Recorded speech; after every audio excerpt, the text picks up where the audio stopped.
So ఈ మధ్య కాలంలో సమాజంలో ఎక్కడ చూసినా కూడా ఆడవాళ్ళు మగవాళ్ళని చంపేస్తున్నారు. సో నిన్న కూడా కర్ణాటకలో ఒక సంఘటన జరిగింది. ఆల్మోస్ట్ 50 years ఏజ్ ఉంటాయి ఆమెకి. లవర్ తో కలిసి సొంత భర్తని కళ్ళలో కారం కొట్టి పీక్ నొక్కి మరీ చంపేశారు. సో దీని మీద మీ అభిప్రాయం ఏంటి? దానికి ఏం పోయే కాలం వచ్చింది? ఆ వయసులో అన్ని ఎండిపోయి పండిపోయి ఉండాలి 50 ఏళ్ళు అంటే. మరి ఆ వయసులో బాయ్ ఫ్రెండ్ కావాల్సి వచ్చాడా? వయసులో చక్కగా పిల్లలు అయిపోయి ఉంటారు, వాళ్ళకి పెళ్లిళ్ళు అయిపోయి ఉంటాయి, హ్యాపీగా భర్తను పెట్టుకొని లైఫ్ లీడ్ చేసుకోక ఈ వయసులో బాయ్ ఫ్రెండ్ ఉన్నాడంటే కలికాలం ఎంతవరకు వచ్చింది అనేది అర్థం చేసుకోవాలి. ఆడవాళ్ళు ఎంత దారుణానికి ఒడికడుతున్నారు అనేది కూడా మనం కొంచెం సమాజానికి ఇటువంటి మెసేజ్లు ఎలా ఇస్తున్నారంటే, ఈ మధ్య మహిళలు సగం వయసు అయిపోయింది, 50 ఏళ్ళు అంటే ఆమె చిన్న చితకది కూడా కాదు, సగం వయసు అయిపోయిన తర్వాత ఇంక ఇప్పుడు కొత్తగా బాయ్ ఫ్రెండ్ తో పాటు కలిసి హస్బెండ్ అని చంపిందంటే ఆడవాళ్ళు అంటే వీళ్ళయ్యా. సో ఇది ఒక ట్రెండ్ అనుకోవచ్చా? మగాళ్ళని ఆడవాళ్ళు చంపు ట్రెండ్ లాగా అయిపోయింది. వద్దురా బాబు, పెళ్ళొద్దురా బాబు అని చెబుతున్నానుగా. అదంటే ఎప్పుడు అయిపోయింది ఆయనకంటే. ఇప్పుడు దగ్గర 50 ఏళ్ళు అంటే 30-35 ఏళ్ళు అయి ఉండొచ్చు పెళ్ళి. చక్కగా పిల్లలు అందరూ పెద్దోళ్ళు అయిపోయి ఉంటారు. హ్యాపీగా ఈ వైఫ్ అండ్ హస్బెండ్ ఈ ఏజ్ లో చిన్న చితగా పనులు చూసుకుంటూ చక్కగా లైఫ్ లీడ్ చేసుకోవచ్చు. కానీ ఇట్లా చేసింది ఏంటి మరి? ఆ బాయ్ ఫ్రెండ్ దగ్గర ఉన్నదేంటో, ఈ హస్బెండ్ దగ్గర లేనిదేంటో. కందల్లో కారం కొట్టి గొంతు మీద కాలు పెట్టి మరి తొక్కి చంపారు. మరి అంత కిరాతకంగా చంపాల్సిన పని ఏంటో? వదిలేస్తాడు, బతికేవాడు కదా. నువ్వు నాకు వద్దురా బాబు, నాకు పలానోడు దొరికాడు, వాడితోటి నేను లైఫ్ లీడ్ చేసుకుంటాను, నువ్వు నాకు వద్దురా బాబు అని చెబితే వాడి పిల్లలతోటో ఎక్కడో దగ్గర పోయి బతికేవాడు కదా.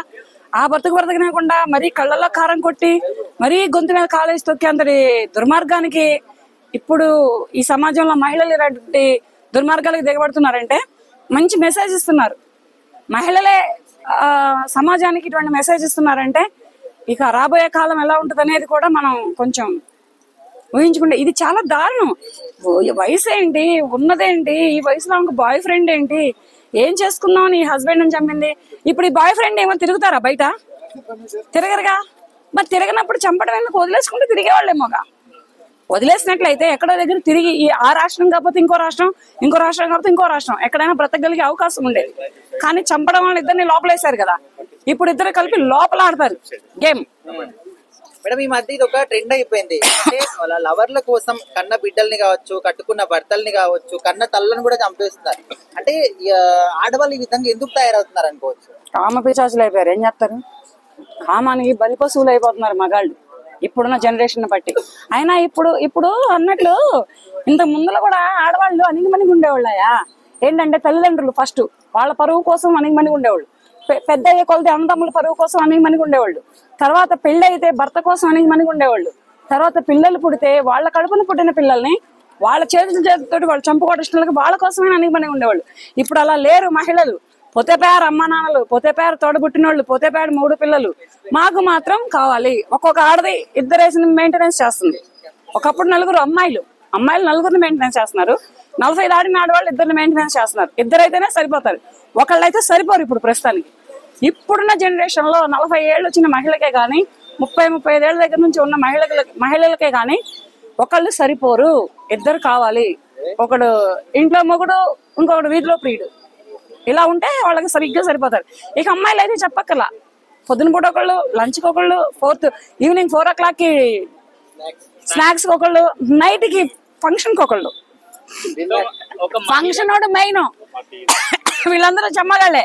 ఈ పొద్దున్న నుంచి సాయంత్రం వరకు పెట్టేవాళ్ళు, చేసేవాళ్ళు, తిప్పేవాళ్ళు మొత్తం డమ్మీగాళ్లే. నైట్ ఉంటాడు 9 o'clock దాటిన తర్వాత వాడు హీరో.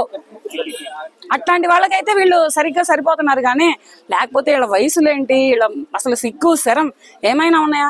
కళ్ళల్లో కారం కొట్టి ఈమెకి 50 ఏళ్ళు ఉన్నాయంటే అతనికి 55 ఏళ్ళు ఉంటాయిగా దగ్గర. మరి ఆ 55 ఏళ్ల వ్యక్తిని చంపాల్సిన పనేముంది?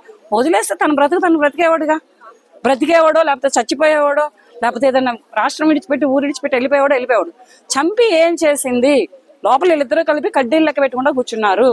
వీళ్ళని ఇలా ఏ రాష్ట్రంలోనైనా, మన ఇండియన్ కంట్రీ వరకు ఏ స్టేట్ లోనైనా వీళ్ళని వదలొద్దు, వీళ్ళని లోపలేసి మేపొద్దని నేను ఎప్పటి నుంచో చదువుతున్నా. కాళ్ళు చెయ్యి తీసి వదిలేండి. అబ్బాయి కానీ అమ్మాయి కానీ, ఒక మిడిల్ ఏజ్ ఉమెన్ కానీ, ఒక మిడిల్ ఏజ్ పురుషుడు కానీ, ఎవరైనా కానీ కాళ్ళు చెయ్యి తీసి రోడ్డు మీద వేసేస్తే హ్యాపీగా బ్రతికేస్తారు వాళ్ళు. ఎందుకంటే ఈ చంపడానికి ప్రతి క్షణం గుర్తొస్తా ఉండాలి.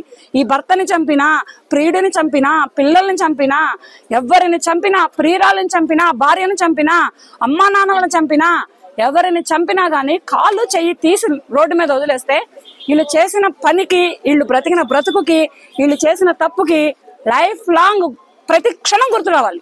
అంటే కాళ్ళు చెయ్యి తీసి రోడ్డు మీద వేయాలి.